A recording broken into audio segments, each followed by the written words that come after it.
Di markas tim pemenangan Amin di Jalan Diponegoro, kebetulan saya ketemu dengan salah seorang bapak yang mungkin bisa kita tanya-tanya kenapa dia dalam usia seperti ini masih bersemangat untuk hadir di aksi demo atau kepentingan bangsa saat ini, terutama masalah pilpres atau pemilu. Selamat malam Bapak, assalamualaikum. Waalaikumsalam. Ngomong-ngomong Pak, mau tanya namanya siapa Pak? Ya, Nama Bapak? Matias Pardede. Pak Dede. Nah, kita ini kan saya sebagai tim media medsos Pak, ingin mendengar keterangan Bapak. Ini kan banyak beredar di kalangan anak muda atau kubu sebelah yang mengatakan kenapa si aki-aki masih ikut demo, seharusnya di rumah aja beribadah aja ya. Nah, kira-kira gimana tuh Pak? Kalau saya kan sebenarnya saya harus pada saat yang tepat saya ada di tempat yang seharusnya saya di sini. Saya ingat cerita tentang Nabi Ibrahim yang dibakar. Waktu itu burung pipit kalau nggak salah ya meneteskan air dan diketawai oleh cecak. Untuk apa? Membantu mau apa? Mau menghapuskan api cuma setetes air. Nah, burung pipit itu bicara bahwa walaupun kontribusi saya hanya setetes air, tapi di depan Allah bahwa saya telah menunjukkan di mana saya berada di pihak yang saya yakini kebenarannya. Itu aja. Nah, sekarang kalau mau tanya Pak, umurnya ada berapa Pak? Apa? Umur Bapak udah berapa? 68 tahun. 68 tahun. Bapak berarti alumni dari mana Pak? Ya? Alumni dari mana? Pernah Dari kuliah di ITB, mana? dari ITB. ITB ya. Oke Pak. Nah, sekarang dengan adanya pengumuman dari KPU sekarang ini yang masih kita tunggu, Ya. mungkin Bapak ada pendapat tentang bagaimana situasi dan kondisi sekarang Pak? Saya melihat dan dari berita-berita yang sudah tersebar luas, mungkin masyarakat juga sudah merasakan ada sesuatu yang tidak beres dalam pemilu ini. Lebih jelas adanya kecurangan-kecurangan yang sistematis disengaja. Kan seharusnya kan kalau dari KPU sudah jam 10 tadi diumumkan, tapi sampai sekarang masih belum Pak. Dan menurut Bapak nih sebagai orang tua yang sudah berpengalaman, gimana penanggapan Bapak? Ya kita tunggu aja. Kita tunggu aja gitu ya. Nah, kira-kira menurut Bapak ini pilpres yang dilakukan sekarang atau KPU yang bekerja sekarang, Bawaslu yang bekerja sekarang ini sudah sesuai aturan atau bagaimana Pak? Gimana?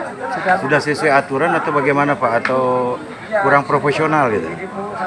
Saya tidak mau menjustis, tapi sesungguhnya saya masih ada pertanyaan mengapa kecurangan-kecurangan ini bisa terjadi dan kelihatannya dihiraukan. Kita lihat aja hasilnya nanti. Kalau masalah kecurangan ini tidak pernah dibahas, ini api dalam sekam dan ini sebenarnya sudah tidak baik untuk demokrasi. Sudah sangat buruk. Sangat buruk.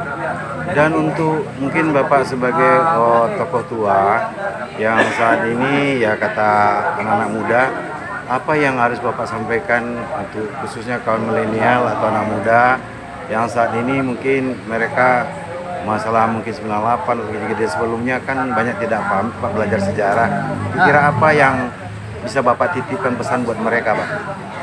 Oh ya, untuk anak-anak muda ya mereka tetap mesti melihat sesuatu yang benar. Jadi jangan terbuai sama hanya masalah kesenangan sesaat atau mencari posisi yang aman saja. Dan banyak tokoh-tokoh masyarakat, para ulama, para cendekiawan, para guru besar, bahkan para akademisi atau para yang purnawirawan juga Pak, itu sudah berpendapat bahwa katanya pemilu sekarang ini brutal. Iya. Menurut Bapak gimana? Loh, saya belum sampai brutal, udah masyarakat udah bicara brutal. Saya bilang kecurangan, kalau gitu ya kecurangan yang sangat parah ya sama dengan brutal. Nah, kalau masyarakat umum kan sekarang ini kan bingung Pak ya. Maksudnya itu dia berpedoman tentu kepada orang-orang cendekiawan yang lebih pendidikan, lebih tahu ya, seperti guru besar atau para tokoh-tokoh itu kan mereka ya katakanlah saat ini mereka sedang memberikan reaksi gitu, bahwa ada sesuatu yang tidak beres di Udah pilpres terjadi, ini. udah banyak. Dan kira-kira kalau umpamanya ini Pak ya, ini diumumkan hari ini paslon 02 menang, menurut Bapak gimana? Kan sudah ada rencana, Udah ada rencana? kita akan gugat Gugat gitu? kecurangan. Iya, kecurangan. Sekarang lebih berlaku umum, bukan Tapi lagi mau salah di memenangkan dalam- 01 Oh, ya. iya. Kita sekarang di tempat 01 ya. Nah, Tapi di ini aksi-aksi adalah demo- masa kecurangan.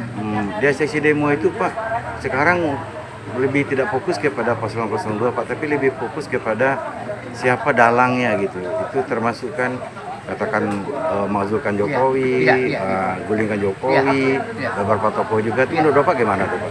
Oh itu mah hukum alam. Siapa menebar angin menuai badai. Itu hukum alam. Jadi kan selama ini kan kita mungkin selama hidup Bapak tidak ada presiden seperti ini. Karena zaman sekarang ada seperti itu gitu. Ah, Yang terjadi gitu cawe-cawe atau apa gitu. Oh, iya, iya. Sebelumnya kan tidak ada presiden yang kayak begini Bapak. Jadi gini, sekarang artinya kita lihat presiden yang dulu ya. Mereka ada orang-orang berjiwa besar, negarawan. Sekarang kalau yang melakukan cawe-cawe tidak juga menggubris keadaan yang ada sekarang.